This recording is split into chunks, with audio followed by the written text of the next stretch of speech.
তো আজকে সকাল থেকে আমি ভিডিওটা করতে পারিনি। আজকের আমার শরীরটা খুব খারাপ ছিল, তাই তোমাদের দাদাভাইও বাড়িতে ছিল না। ও বাড়িতে আসার পরে আমাকে নিয়ে ডাক্তারখানায় গিয়েছিল। ডাক্তার দেখিয়ে এসেই এখন মুড়ি কিনে নিয়ে এসেছি, আর ওই যে ড্যামটা খুলছি, মুড়িটা ড্যামে ঢেলে নেব। তো এখন থেকে আমি ব্লগটা শুরু করেছি। এখন সন্ধ্যা 7টা মতো বাজে। তো আমি গোলমুড়ি ছাড়া খাই না, তাই তোমাদের দাদাভাই দোকানে যখনই যায় গোলমুড়ি পেলে তখনই নিয়ে নেয়। এই মুড়িটা আমাদের এখানে 60 টাকা কিলো নিচ্ছে।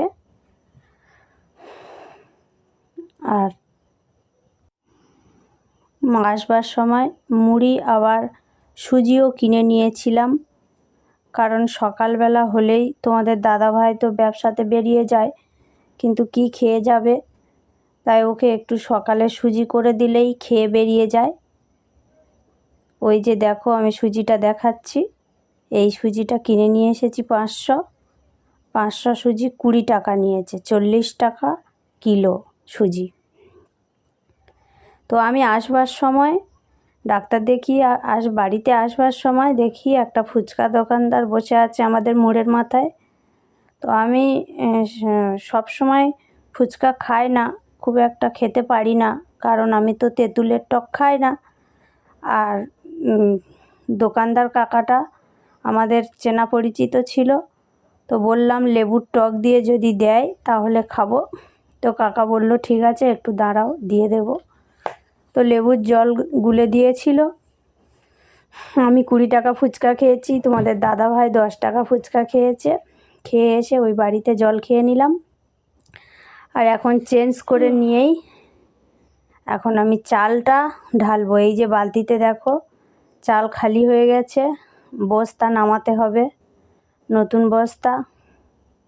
তো তোমাদের দাদাভাইকে দেখাচ্ছিলাম যে দেখো ড্যাম বালতি সবই খালি হয়ে গেছে।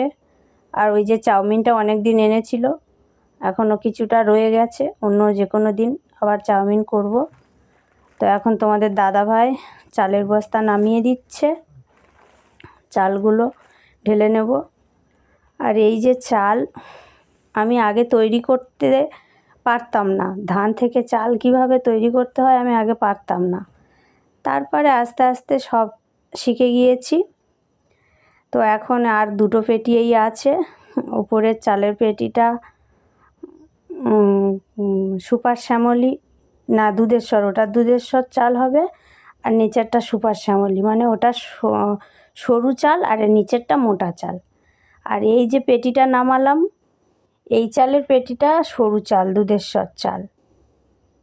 এইভাবে চাল প্যাকিং করে যদি রাখা হয় তাহলে বছরের পর বছর থাকলেও চালে পোকা আসে না। ওই জন্য আমি যখন চাল সিদ্ধ শুকনো করেছিলাম, একেবারে রোদ্দুরে দিয়ে গরম গরম ভালোভাবে মেশিনে নিয়েই চাল তৈরি করে নিয়ে এসে চাল ঠান্ডা করে এইভাবে প্যাক করে রেখেছিলাম। একদিন তোমাদের আমি এই চাল তৈরি করার ভিডিও দিয়ে দেব, দেখে নেবে। এই দুধেশ্বর চাল তৈরি করতে একটু টাফ আছে, আমি জানতাম না বলেই দেখো আমার চাল কিছুটা ভেঙে গেছে, গোটা সব চালটা গোটা হয়নি, কিছুটা ভেঙে গিয়েছে। তো যাই হোক, এইভাবে করেছি। আর এখন চালগুলো বালতিতে ড্রামে সবটাতে ভরে নেব।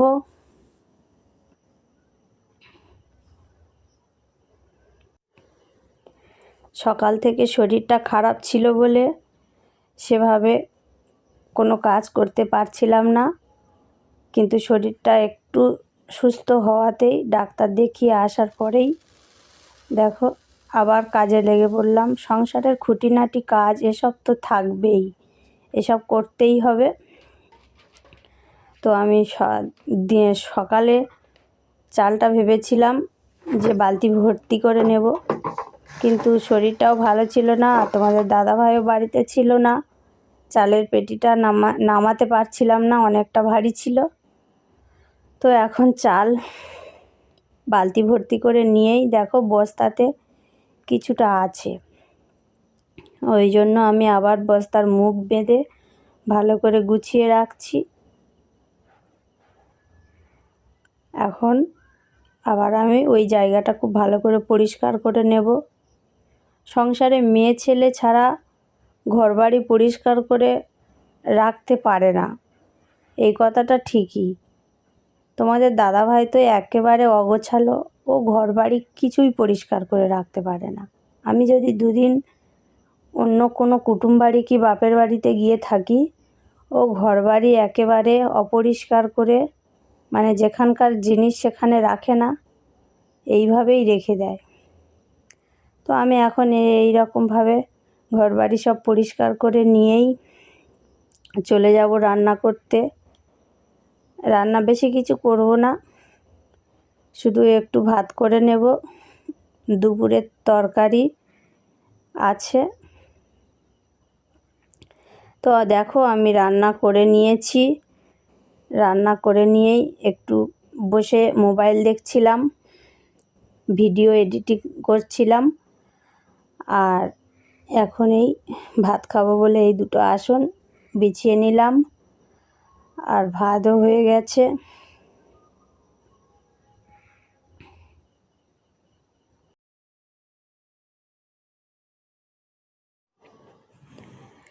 তো বন্ধুরা, একটা কথা বলবো বলে মনে পড়ে গেছে, আমি ঠাকুর দেখতে গিয়েছিলাম কোথায় কোথায়, সেই ভিডিও তো এখনও আপলোড করা হয়নি।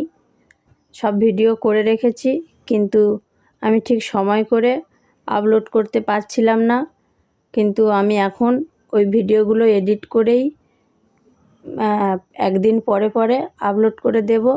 তোমরা ভিডিওগুলো দেখে আমাকে কমেন্ট করে জানাবে যে কোন প্যান্ডেলটা ভালো হয়েছে। আর আমি খুব একটা বেশি ঠাকুর দেখতে মানে সব দিন যেতে পারিনি, জাস্ট দুদিন বেরিয়েছিলাম। আর দশমীর দিনে বাজি ফাটানো হয়, আমাদের এখানে অনেক বোমাবাজি পোড়ানো হয়। আমাদের এখানে বলা ভুল, আমার বাপের বাড়ির ওখানে, আমি বাপের বাড়িতে গিয়েছিলাম। তো সবটাই আমি তোমাদেরকে দেখাবো, তোমরা দেখে নেবে ভিডিওটা। একটু অপেক্ষা করো, ভিডিও আমি এডিট করেই দেব। তো এখন এই যে দুজনের জন্য ভাত বেড়ে নিয়েছি, দুজনে খেয়ে নেব। আর আমি ফুচকা খেয়ে এসেছিলাম, পেটটা ভারী ছিল, কিন্তু তবুও অল্প ভাত খেয়ে নিচ্ছি, গরম ভাত করেছি। তোমাদের দাদাভাই বাড়িতে থাকলে আমার একটু হেল্প হয় কি, ও আমার ক্যামেরাটা একটু ধরে দেয়, না তো নিজে নিজে ভিডিও করা, কাজকর্ম করা খুবই অসুবিধা হয়। তো ওর এখন আমি ডেকে নেব খেয়ে নিতে। ওই দুদিন ঠাকুর দেখতে গিয়েই আমার ঠান্ডা লেগেই এই শরীর খারাপ হয়েছে।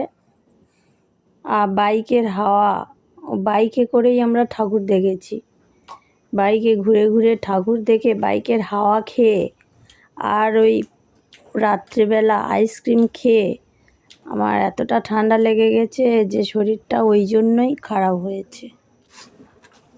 চচ্চড়িটা খেতে খুব ভালো লেগেছে, তাই না? খুব সুন্দর। আমার চচ্চড়িটা খেতে খুব ভালো লেগেছে। চালের স্বাদ একটা অন্যরকম, তাই না?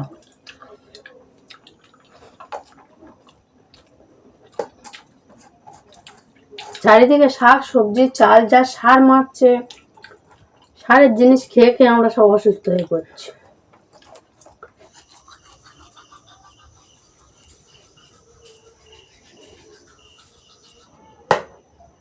তো বন্ধুরা, খাওয়া দাওয়া করে নিয়েই ব্রাশ করে নিয়েছি, আর এখন আমরা ঘুমিয়ে পড়বো।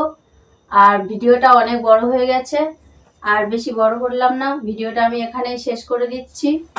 আর কেমন লেগেছে ভিডিওটা অবশ্যই কমেন্ট করে জানাবে, আর আমার চ্যানেলটা অবশ্যই করে সাবস্ক্রাইব করে দিয়ে যেও। আর এখানেই good night, tata, bye bye, দেখা হচ্ছে নেক্সট কোনো ভিডিওতে।